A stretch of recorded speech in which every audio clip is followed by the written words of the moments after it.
চলমান হামলা পাল্টা হামলার মধ্যে এবার ইসরায়েলের প্রতিরক্ষা ব্যবস্থা ধ্বংসের দাবি করেছে Islamic revolutionary guard corps IRGC। দেশটির গণমাধ্যম মেহের নিউজ তাদের এক প্রতিবেদনে জানাচ্ছেন এমন কথা।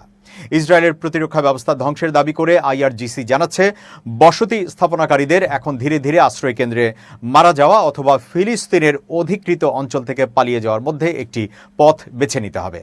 ইসরায়েলের বিরুদ্ধে পাল্টা হামলা স্বরূপ অপারেশন ট্রু প্রমিস 3 এর দ্বাদশ পর্ব শুরু করার পর এক বিবৃতিতে এমনটি দাবি করেছে IRGC। বিবৃতিতে বলা হয়েছে, ইরানি ক্ষেপণাস্ত্র এবং ড্রোন অধিকৃত অঞ্চলের আকাশসীমায় হামলা চালানোর জন্য এখন প্রস্তুত। অধিকৃত ফিলিস্তিনে অবৈধ ইসরায়েলি বসতি স্থাপনাকারী বাসিন্দাদের হুঁশিয়ারি দিয়ে IRGC আরও বলেছে, তারা অধিকৃত ফিলিস্তিনে ক্রমাগত ক্ষেপণাস্ত্র হামলা চালানোর জন্য প্রস্তুত।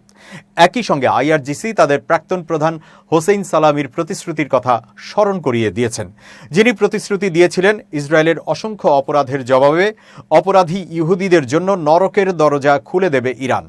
IRGC হুঁশিয়ারি দিয়ে আরও বলেছে, নিশ্চিত থাকুন সাইরেনের শব্দ 1 সেকেন্ডের জন্য বন্ধ হতে দেওয়া হবে না।